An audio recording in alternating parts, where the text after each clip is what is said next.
innaka antal alimul hakim. Rabbi shrah li sadri wa yassir li amri wahlul 'uqdatam min lisani yafqahu qawli.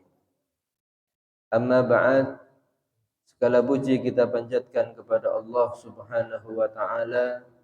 Di malam yang mulia ini kita semua dapat berkumpul dalam majelis ilmu, majelis yang dihadiri malaikat-malaikat Allah, majelis yang diturunkan di sini rahmat Allah Subhanahu wa taala. Semoga kita semua mendapatkan pahala besar dari Allah Subhanahu wa taala, dan semoga pahalanya dihadiahkan kepada ahli kubur kita semua, orang tua kita, guru-guru kita. Semoga semua ahli kubur diampuni dosa-dosanya, diterima amal ibadahnya. Amin ya rabbal alamin. Salawat dan salam semoga tercurah kepada Nabi kita Muhammad sallallahu alaihi wasallam beserta seluruh keluarga, para sahabat, dan orang-orang yang mengamalkan ajaran beliau. Semoga kita semua termasuk orang-orang yang mencintai dan dicintai oleh Nabi Muhammad dan kelak mendapatkan syafaat beliau di akhirat, selamat dari neraka, masuk ke surga Allah Subhanahu wa taala. Melanjutkan kajian kita tentang kitab Sulamut Taufiq karya Al-Habib Abdullah bin Husain bin Tahir, masih menjelaskan daripada murtad, kemurtatan dari segi ucapan, dan ini sangat banyak sekali dan banyak juga dilakukan oleh umat Islam tanpa mereka menyadari bahwa itu adalah satu kemurtatan. Padahal kalau itu adalah kemurtatan akan mengeluarkan dia dari agama Islam, dan itu jika tidak bertaubat, tidak kembali ke dalam Islam, mati dalam keadaan tersebut akan berada di neraka selama-lamanya. Na'udzubillah min dzalik. Wa qala radhiyallahu an, berkata Al-Habib Abdullah bin Husain bin Tahir, dari contoh-contoh murtad dalam segi ucapan, wa ka'an yaqula lau amarani Allahu bikadza lam af'alhu. Seperti jika ada orang Islam mengucapkan, seandainya Allah memerintahkan aku dengan satu hal, maka aku tidak akan mau melakukannya. Ini menentang kepada perintah Allah, dan itu akan mengakibatkan kemurtadan. Dia tidak mau melakukan perintah Allah meskipun itu seandainya dilakukan oleh Allah Subhanahu wa taala. Banyak kita lihat zaman sekarang, ketika orang diperintah melakukan sholat, diperintah melakukan puasa, dia tidak mau. Kalau dengan dasar penentangan kepada perintah Allah tentang kewajiban sholat dan puasa, ini hukumnya murtad. Na'udzubillah min dzalik. Au law sharatil qiblatu fi jihati kadza ma shallaitu ilaiha. Atau contoh lain, seandainya kiblat itu mengarah ke arah yang lain, aku tidak akan mau sholat menuju arah tersebut. Ini ucapan yang bisa mengakibatkan murtad. Na'udzubillah min dzalik. Dan ini terjadi ketika Allah Subhanahu wa taala memalingkan kiblat yang asalnya dari Baitul Maqdis menuju ke Baitullah di Ka'bah di Mekah Al-Mukarram. Karena sebelum umat Islam atau Rasulullah SAW salat menghadap Ka'bah, di awal turunnya perintah kewajiban salat itu menghadap ke Baitul Maqdis, ke Palestina, dan itu juga menjadi kiblatnya orang-orang Yahudi. Maka setelah 17 bulan Allah Subhanahu wa taala merubah arah kiblatnya menuju ke Ka'bah di Baitullah di Mekah. Dalam firman Allah Subhanahu wa taala menyatakan qad nara taqalluba wajhika fis sama falanuwalliyannaka qiblatan tardhaha fawalli wajhaka syatral masjidil haram. Kami Allah telah mengetahui kamu sering menengadahkan pandanganmu ke langit, wahai Nabi Muhammad sallallahu alaihi wasallam. Falanuwalliyannaka qiblatan tardhaha, maka benar-benar telah berpindah. Kami memindahkan kiblat itu ke arah yang kamu senangi.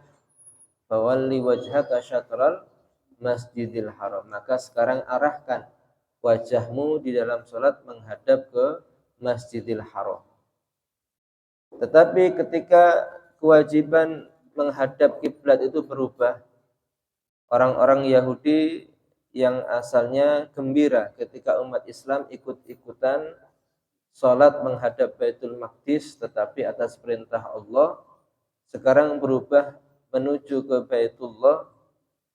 Orang Yahudi tidak mau ikut menghadap ke Baitullah. Oleh karena itu orang Yahudi ini dikatakan kafir, menentang perintah Allah Subhanahu wa taala. Nah, ucapan-ucapan seperti ini berbahaya karena berakibat murtad menentang atas perintah Allah Subhanahu wa taala. Au lau a'tani Allahul jannata ma dakhaltuha mustakhifan. Atau dia berkata, seandainya Allah memberikan aku surga, aku tidak mau masuk ke dalamnya. Ini karena meremehkan, melecehkan daripada surga Allah Subhanahu wa taala. Banyak orang sekarang yang ketika diberitahu tentang kenikmatan surga atau siksa neraka, mereka ini meremehkan. Saya tidak mau masuk surga, meskipun nanti seandainya diberi Allah untuk masuk surga. Nah, ini ucapan murtad. Na'udzubillah min dzalik. Bukan untuk bermain-main, tetapi itu adalah mengandung kemurtatan kepada Allah Subhanahu wa taala. Au mudhiran lil inad fil kul, atau menampakkan menentang terhadap semua yang diucapkan tadi, menentang tentang kewajiban Allah, tidak senang dengan perpindahan arah kiblat dan sebagainya, atau tidak mau masuk ke surga, ini hukumnya murtad. Wa ka'an yaqula, seperti juga contohnya dia berkata akhadhani Allahu bi tarkis shalah ma'a ma ana fihi minal marad zalamani. Seandainya Allah menyiksa aku, kata orang tersebut, karena aku tidak melakukan sholat, padahal diriku sakit, maka Allah telah zalim kepada aku. Nah, ini banyak juga terjadi. Ketika orang itu sholat diperintah untuk, ketika orang itu sakit diperintahkan untuk sholat, dia menolak. Alasannya karena berat. Tidak mungkin Allah itu memberikan kewajiban yang melampaui kemampuan. La yukallifullahu nafsan illa wus'aha. Allah tidak akan memberikan kewajiban, beban kecuali apa yang mampu untuk melakukannya. Dia menganggap dirinya ketika sholat itu tidak mampu, ketika sakit tidak mampu sholat. Sehingga menentang tentang kewajiban Allah, dan seandainya dia disiksa dengan itu menyatakan Allah telah zalim kepada dirinya. Na'udzubillah min dzalik. Padahal sholat ini mudah dan banyak toleransinya. Kalau tidak mampu sholat berdiri, boleh sholat dengan duduk. Kalau tidak mampu sholat dengan duduk, sholat dengan berbaring, tidur miring atau telentang. Kalaupun tidak mampu dengan semua itu, sholat melakukan dengan isyarat mata atau di dalam hati. Selama dia berakal, mampu melakukan sholat dengan hatinya. tidak perlu gerakan, tidak perlu bersuci dan semuanya Allah mengetahui kemampuan seorang hamba. Tapi kalau dia menentang itu, tidak mau melakukan sholat dan menyatakan kalau dia disiksa karena tidak sholat disebabkan sakit, Allah berbuat dolim kepadanya, ini adalah kemurtatan. Na'udzubillah min dzalik. Au qala, atau dia berkata, li fi'lin hadatsa hadza bi ghairi takdirillah, terhadap satu perbuatan yang terjadi. Itu semua terjadi bukan karena takdir Allah. Ini hukumnya juga murtad. Na'udzubillah min dzalik.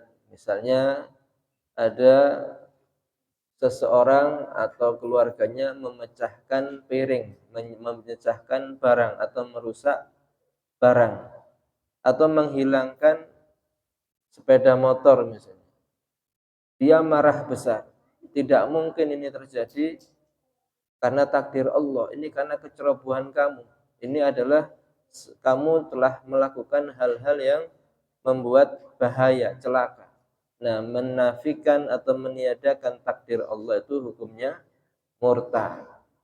Semua ini terjadi adalah takdir Allah Subhanahu wa ta'ala. Tidak ada satu gerakan pun di muka bumi ini kecuali semuanya sudah ditakdirkan oleh Allah Subhanahu wa ta'ala. Orang mau sehat, mau sakit, mau hidup, mau mati, semuanya tergantung takdir Allah Subhanahu wa ta'ala. Tidak ada perbuatan yang terjadi kecuali sudah menjadi takdir Allah Subhanahu wa ta'ala. Kalau yang sudah terjadi itu namanya takdir. Tapi kalau yang masih dalam qadha ketentuan Allah yang belum terjadi, itu mungkin bisa untuk berubah dengan doa-doa yang dipanjatkan kepada Allah Subhanahu wa ta'ala. Tapi kalau sudah takdirnya terjadi seperti itu, maka kita harus menerima, karena itu adalah atas kehendak Allah, atas takdir Allah Subhanahu wa ta'ala. Kalau dia menolak satu kejadian, mengatakan ini bukan atas takdir Allah, hukumnya adalah murtad. Na'udzubillah min dzalik. Contohnya lagi, jika ada orang yang mati karena bunuh diri. Nah, banyak yang salah paham kalau mati bunuh diri itu bukan atas takdir Allah. Dia mencelakakan dirinya sendiri. Padahal semua kematian itu atas takdir Allah Subhanahu wa ta'ala. Buktinya banyak orang yang melakukan percobaan bunuh diri juga tidak mati. Dia bisa selamat dari percobaan bunuh dirinya. Berarti usaha bunuh diri itu tergantung takdir Allah Subhanahu wa ta'ala. Juga misalnya terjadi kesalahan pengobatan dari dokter, dari seorang tabib dan semuanya, kalaupun terjadi itu atas takdir Allah Subhanahu wa ta'ala. Adapun usaha yang dilakukan seseorang, nah itu yang dihukumi. Orang yang mati karena bunuh diri, usaha percobaan bunuh dirinya itu yang dihukum dalam syariat Allah Subhanahu wa ta'ala. Kalau ada seseorang melakukan kesalahan yang menyebabkan orang lain menjadi celaka dan sebagainya, nah usaha perbuatan orang itu yang menjadi objek hukum dalam syariat Allah Subhanahu wa ta'ala. Adapun kematian, kesembuhan itu atas takdir Allah Subhanahu wa ta'ala. Dibedakan antara perbuatan makhluk dengan takdir Allah Subhanahu wa ta'ala. Kemudian contohnya lagi, au lau syahida indil anbiya'u awil malaikatu aw jami'ul muslimin bikaza ma qabiltuhu. Dia mengatakan seandainya bersaksi atas diriku para nabi, para malaikat dan semua orang Islam dengan seperti itu, saya tidak terima terhadap persaksian mereka. Nah, ini menentang kepada persaksian malaikat. Misalnya nanti di waktu hari akhir di padang mahsyar dalam persidangan Allah Subhanahu wa ta'ala, semua akan menyaksikan perbuatannya. para nabi-nabi, para malaikat Allah dan seluruh manusia dalam satu perkumpulan menyaksikan perbuatan setiap orang di padang mahsyar. Dia tidak bisa mengelak. Nah, kalau dia menyatakan saya tidak terima persaksian mereka, ini hukumnya murtad. Na'udzubillah min dzalik. Au qala la af'alu kadza wa in kana sunnatan biqasdil istihza. Atau dia berkata saya tidak mau melakukan itu meskipun sunnah. Nah, tujuannya karena menghinakan, melecehkan sunnah Nabi Muhammad sallallahu alaihi wasallam. Ada orang misalnya mengingkari sunnah, seperti kalau kita ziarah ke makam itu adalah perbuatan sunnah. Kalau dia tidak mau melakukan silahkan, tapi yang dilarang adalah melecehkan perbuatan sunnah, apalagi melarang perbuatan sunnah. Ini hukumnya bisa murtad. Na'udzubillah min dzalik. Dalam hadis Nabi menyatakan kuntu nahaitukum bi ziyaratil kubur. Dulu aku melarang kalian untuk ziarah kubur. Tapi fazuruha fa innaha tudzakirul akhirah. Sekarang ziarahlah kamu. Nah, ini ada perintah dari Nabi Muhammad SAW, hukumnya menjadi sunnah. Karena ziarah kubur itu intinya mengingatkan kita kepada akhirat. Semua orang yang kita kenal dulu pernah hidup, sekarang yang ada dalam alam barzakh sudah mati. Tinggal giliran gantian siapa yang akan masuk ke dalam alam barzakh setelah mereka. Kita atau orang-orang yang di sekitar kita, semuanya akan mati. Dan kematian itu yang akan menyebabkan kita memperbanyak bekal ibadah kepada Allah Subhanahu wa ta'ala. Nah, kalau ada orang yang mengingkari sunnah dan bahkan meremehkan, melecehkan sunnah, ini hukumnya murtad. Na'udzubillah min dzalik. Kemudian aulau kana fulanun nabiyan ma amantu bihi. Ada orang yang berkata seandainya orang itu jadi nabi, saya tidak mau beriman dengan dia. Ini ucapan juga murtad. Na'udzubillah. Ini kalau zaman sekarang mungkin tidak terjadi karena nabi itu sudah ditutup dengan kenabian Nabi Muhammad SAW. Tapi kalau di zaman awal-awal Nabi Muhammad SAW diutus menjadi nabi, nah ini orang yang tidak mau beriman dengan Nabi Muhammad SAW, ini hukumnya kafir kalau dari orang selain Islam. Tapi kalau yang asalnya dia Islam, seperti dicontohkan banyak setelah meninggalnya Nabi Muhammad SAW, orang-orang munafik yang dulunya masuk Islam hanya karena ingin keamanan, tidak diganggu hartanya, tidak wajib membayar jizyah dan sebagainya, mereka masuk Islam. Setelah Nabi meninggal, mereka keluar dari Islam, tidak mau mengakui Nabi Muhammad SAW sebagai Nabi. Bahkan ada yang mengaku menjadi Nabi setelah Nabi Muhammad SAW. Orang yang mengaku menjadi Nabi itu hukumnya murtad. Dan orang yang tidak percaya dengan Nabi Muhammad daripada orang yang pernah Islam, maka dia juga hukumnya murtad. Na'udzubillah min dzalik. Au a'tahu alimun fatwa faqala ish hadza syara' muridan al-istighfafa. Atau ada seorang alim memberikan fatwa, memberikan ketentuan hukum syariat. Kemudian orang yang mendapatkan fatwa itu menolak dengan berkata ish hadza syara'. Apa syariat seperti ini? Dia meremehkan terhadap syariat Allah Subhanahu wa ta'ala, maka hukumnya murtad. Na'udzubillah min dzalik. Nah, ini banyak terjadi. Banyak kita jumpai ketika Contohnya urusan pembagian hak waris antara ahli waris laki-laki dan ahli waris perempuan.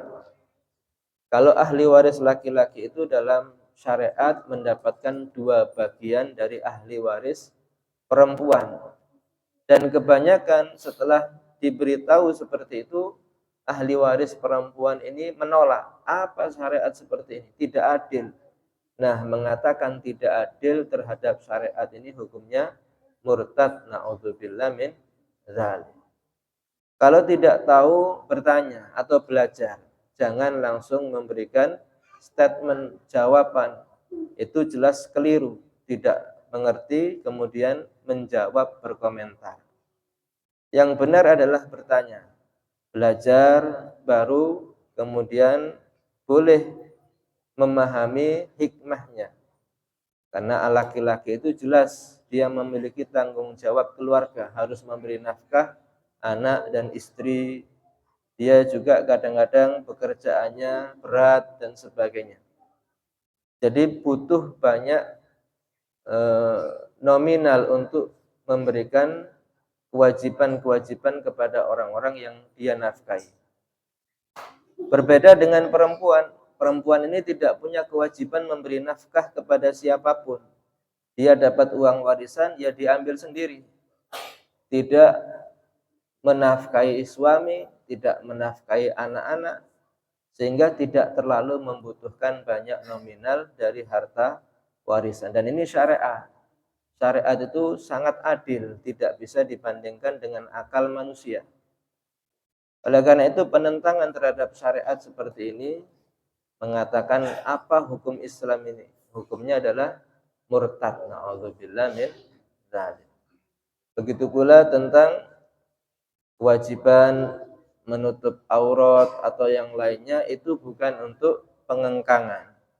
Kalau ada orang yang menolak seperti itu hukumnya murtad. Na'udzubillah min dzalik. Misalnya banyak sekarang ini yang karena dasar kesetaraan gender dia ingin persamaan hak antara laki-laki dan perempuan dalam segala bidang. Ingin dibebaskan untuk kerja di luar, ingin dibebaskan untuk melakukan pekerjaan-pekerjaan yang khusus bagi laki-laki. Nah, seperti ini Islam adalah memberikan aturan yang adil. Perempuan ini lemah ketika di luar rumah, dia tidak mampu untuk menghindari bahaya. Apalagi jika jauh dari saudara, jauh dari orang-orang yang bisa memberikan bantuan dan semuanya, maka rentan menjadi korban kekerasan. Oleh karena itu syariat ini benar. Kalau ada orang yang menolak syariat Allah, itu justru murtad. Na'udzubillah min dzalik. Banyak hukum-hukum Islam yang saat ini ditentang oleh orang-orang. Na'udzubillah min dzalik. Au qala la'natullahi ala kulli alimin muridan al-istighraqa syamil li ahadil anbiya. Atau ada orang yang mencaci, dia menyatakan semoga Allah melaknat kepada semua orang alim, orang berilmu, dengan tujuan menyetarakan, meratakan semua orang alim termasuk kepada Nabi Muhammad sallallahu alaihi wasallam. Nah, laknat itu bukan ajaran Islam. Laknat itu boleh dilakukan kepada mereka yang benar-benar mendapat laknat Allah Subhanahu wa taala. Yang dilaknat oleh Allah adalah orang yang mati dalam keadaan kafir dan ada nas yang jelas dari Al-Qur'an dari Allah Subhanahu wa taala. Seperti Fir'aun, seperti Abu Lahab, seperti juga iblis. Nah, seperti itu hukumnya boleh melaknat, tetapi tidak mendapatkan pahala. Dan itu adalah sia-sia ucapan-ucapan yang tidak berguna. Lebih baik digunakan ucapan itu untuk berzikir kepada Allah Subhanahu wa taala, untuk nasihat, untuk kita membaca Al-Qur'an sehingga mendapatkan banyak pahala dari Allah Subhanahu wa taala. Adapun melaknat kepada selain orang yang mati kafir yang ada nas di dalam Al-Qur'an itu hukumnya haram. Meskipun orang kafir saat ini kita melaknat orang Yahudi, itu bukan melaknat personalnya, bukan melaknat daripada individunya atau orang-orang Nasrani, tidak melaknat kepada individu. Karena apa? Bisa jadi mereka akan mendapatkan hidayah dari Allah dan masuk Islam. Sehingga kalau kita melaknat secara umum, hukumnya haram dan bisa murtad. Na'udzubillah min dzalik. Itu yang jelas-jelas kafir. Kalau kita melaknat saja dilarang. Apalagi kepada orang alim, orang Islam yang berilmu, dilarang untuk kita melaknat. Ada sebagian kelompok yang pekerjaannya ini melaknat. Laknat itu artinya mendoakan jelek, mengutuk kepada sesama muslim. Na'udzubillah min dzalik. Dia melaknat Sayyidina Abu Bakar Siddiq, melaknat Sayyidina Umar, melaknat Sayyidina Utsman, dan semuanya dinyatakan masuk neraka. Nah, ini hukumnya murtad. Na'udzubillah min dzalik. Karena jelas Abu Bakar Siddiq itu adalah sahabat Nabi dan ada nas di dalam Al-Qur'an. Begitu pula Sayyidina Umar, makamnya berdampingan dengan Nabi Muhammad SAW.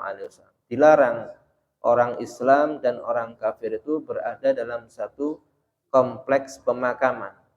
Nah, kalau dikatakan Sayyidina Umar itu masuk neraka, bagaimana dengan makamnya yang berdampingan dengan Nabi Muhammad SAW? Nah, ini jelas laknat kepada orang-orang Islam itu bisa menyebabkan kemurtatan. Na'udzubillah min dzalik. Augala, atau dia berkata, ana bari'un minallah au minal malaikah au minan nabi au minal Qur'an au minas syariah au minal Islam. Ada orang berkata, ini perkataan orang yang ateis, saya sekarang berlepas diri dari Allah. Na'udzubillah min dzalik. Atau dari para malaikat, atau dari para nabi, atau daripada Al-Quran, atau dari syariat Allah Subhanahu wa ta'ala. Dia ingin bebas dari aturan, tidak menjadi hamba Allah, tidak menjadi umat para nabi, tidak mengikuti aturan Al-Quran. Ini hukumnya murtad. Na'udzubillah min dzalik. Dan zaman sekarang itu terjadi. Beberapa waktu yang lalu ada di salah satu universitas Islam di Jawa Timur ini yang membuat satu tulisan dari satu ruangan, itu tulisnya daerah bebas Tuhan. Nah, ini hukumnya jelas murtad. Na'udzubillah. Meskipun itu ada di universitas Islam yang ada di Jawa Timur. Nah, seperti ini harus diluruskan. Tidak boleh itu terjadi, karena akan membahayakan bukan hanya dia saja, juga semua orang atau pelajar atau mahasiswa yang ikut-ikutan berfaham seperti itu karena nggak ngerti. Nah, ini pentingnya kita menjelaskan hal-hal tentang kemurtadan ini agar menjadi peringatan. Kalau ada seperti itu, hukumnya jelas murtad, harus ditiadakan.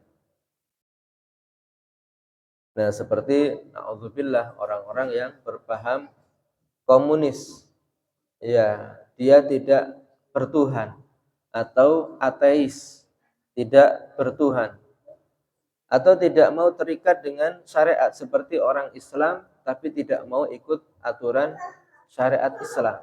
Nah, ini semuanya bisa murtad. Kalaupun tidak mampu melakukan syariat Islam secara keseluruhan, harus diakui saya adalah orang yang lemah. Syariat Islam itu benar dan saya beriman dengannya, tapi ada kekurangan pada diri saya untuk mengamalkan. Nah, ini seperti ini masih mengakui dia di bawah syariat Allah Subhanahu wa taala, tidak sampai murtad. Oleh karena itu jangan kita mempermainkan urusan agama seperti mempermainkan Allah, mempermainkan malaikat Allah, mempermainkan Nabi dan Al-Qur'an. Ini sangat berbahaya, bisa menyebabkan murtad. Nauzubillah min dzalik. Au qala li hukmin hakama bihi minal ahkami syari'ah laisa hadzal hukm.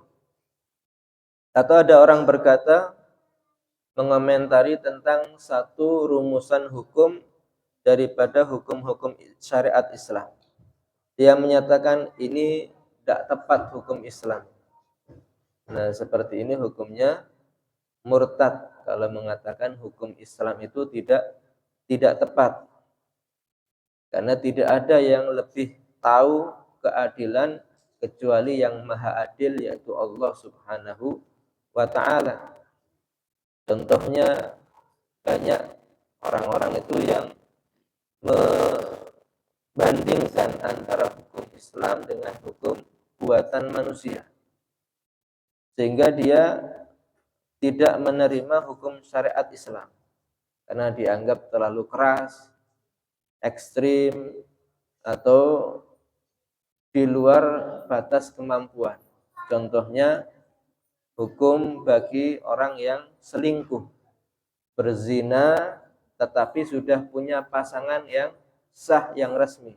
Dan sekarang ini banyak terjadi. Na'udzubillah min dzalik. Apa hukuman orang yang zina muhsan ini? Orang yang sudah punya suami, punya istri yang sah, tapi masih selingkuh, berzina, na'udzubillah min dzalik, itu hukumnya dirojam, yaitu dikubur badannya setengah badan sampai dipusar, kemudian dilempari batu sekepal tangan sampai mati. Dan itu dilakukan di hadapan masyarakat. Misalnya kalau di Pasuruan ini di tengah alun-alun, setelah melaksanakan sholat Jumat dilaksanakan hukum rojam. Kalau orang melihat adalah kekejaman, seolah-olah Islam ini keras, ekstrim dan sebagainya. Padahal itu adalah sangat adil. Karena orang yang zina muhsan ini, na'udzubillah min dzalik, ini sudah membahayakan keselamatan daripada generasi selanjutnya. Kalau dia na'udzubillah melakukan zina, kemudian anak yang hasil zina ini repot, susah untuk menisbatkan nasabnya. Dinisbatkan kepada siapa? Kepada suami daripada perempuan yang berzina ini tidak bisa, karena itu bukan anaknya. Nah, kemudian seharusnya dia melakukan istibro. Ketika sudah melakukan perzinahan itu harus melakukan iddah, tidak berhubungan dengan suami yang sah sampai, kalau memang itu hamil, ya sampai melahirkan. Supaya apa? Anak yang lahir dari hasil zina itu jelas tidak bernasab kepada suami perempuan yang sah tadi. Karena kalau rancu anak tadi atau istri tadi yang sudah berzina dengan orang lain, berhubungan dengan suami yang sah, khawatir kalau memang terjadi hamil, ini ragu-ragu anaknya siapa ya? Dari nasabnya tidak jelas. Kemudian kalau nasabnya tidak jelas, dia tidak berhak mendapatkan hak waris. Karena dia bukan anak dari suami yang sah dan bukan anak dari orang yang menzinahi. Sehingga tidak punya hak waris dari kedua laki-laki tadi. Dan juga siapa yang nanti menjadi wali nikahnya kalau yang lahir itu perempuan. Nah, ini sangat kacau. Dan kalau terus-menerus ini berlanjut, anak tadi tidak jelas, sampai keturunan-keturunan yang lain mengacaukan hukum Islam, hukum masalah wali nikah, hukum masalah warisan, hukum masalah mahram dan sebagainya. Ini mengacaukan. Dan supaya tidak sampai menjalar kemana-mana, tidak ditiru banyak orang, harus ditegakkan hukum. Ketika salah satu yang dihukum, ini akan menjadi pelajaran bagi yang lain. Dan hukum Islam tidak sekejam itu. Sebelum dilaksanakan eksekusi itu disuruh untuk melakukan tobat kepada Allah. Salat tobat. Kemudian diberikan waktu untuk mengatur warisan atau wasiat-wasiat. Kalau dia punya hutang dijelaskan dulu supaya ketika nanti dieksekusi sudah jelas, tidak ada hubungan misalnya utang piutang dengan manusia yang belum dipertanggungjawabkan atau yang lainnya. Kalau dia sudah mau dieksekusi, diwajibkan sholat tobat. Supaya kalaupun dia mati itu dalam keadaan Islam dan nantinya diprosesi dengan hukum Islam. Setelah mati dimandikan, dikafani, dikuburkan di tempat pemakaman Islam. Tidak merubah kehormatan dia sebagai orang Islam. Cuman hukuman tadi untuk pelajaran bagi yang lain agar tidak melakukan hal yang sama. Dan juga untuk menyelamatkan aturan-aturan Islam bagi keturunan-keturunan yang seperti itu. Nah, ini hukum Islam, adil. Kalau cuma misalnya ketemu selingkuh dan semuanya hanya di penjara 10 tahun, 15 tahun dan anak tadi itu juga tidak tahu bagaimana harus berlaku dalam syariat Islam dan banyak orang-orang yang setelah keluar dari penjara melakukan hal yang sama karena tidak ada efek jerah dalam masa tahanan tadi itu. Nah, ini akan semakin mengacaukan kehidupan manusia dalam syariat Islam. Dan lebih kacau lagi, di akhirat tetap dia akan mendapatkan neraka Allah Subhanahu wa taala. Kalau orang yang sudah sholat taubat tadi meskipun dieksekusi atas hukum Islam, dia nanti masuk surga. Karena orang yang sudah taubat itu at-taib minadz-dzambi kaman la dzambala. Orang yang sudah taubat dari dosanya seperti orang yang tidak punya dosa. Kalau dia mati karena ini hukum syariat Allah harus ditegakkan, ya tetap dia orang Islam dan akan masuk ke surga Allah Subhanahu wa taala. Dan ini terjadi di zaman Nabi Muhammad SAW. Ada orang yang mengaku berzina padahal sudah punya pasangan. Nah, karena ini memang menyangkut hukum Islam, Nabi memberlakukan eksekusi. Tadi perempuan yang mengaku ini karena keadaan hamil dibiarkan sampai melahirkan. Setelah selesai melahirkan, disuruh untuk menyusui anaknya karena anaknya harus punya hak untuk menyusu ibunya selama 2 tahun. Dipersilahkan menyusui. Setelah anaknya 2 tahun, kemudian dirasa anak tadi itu tidak butuh dengan ibunya karena masih banyak saudara-saudaranya. Nah, datang perempuan tadi kepada Nabi untuk menyerahkan diri. Setelah menyerahkan diri, Nabi mempersilahkan untuk sholat tobat, memberikan wasiat dan sebagainya.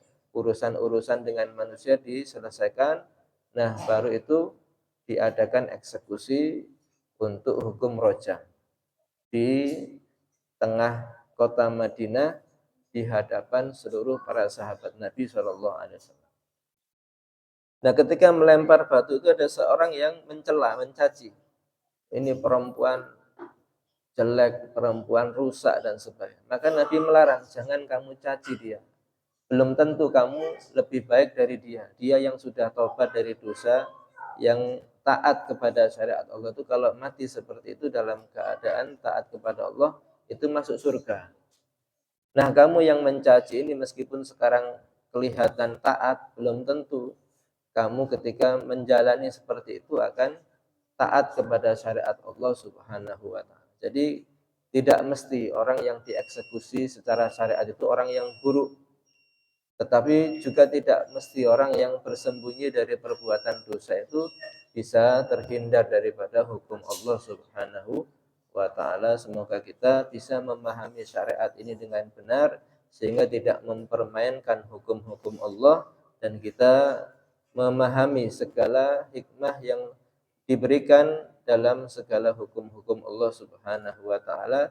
Semoga kita semua menjadi orang yang kuat imannya sampai akhir umur dalam keadaan mati husnul khatimah. Amin ya rabbal alamin. Wal afu minkum. Assalamualaikum warahmatullahi wabarakatuh.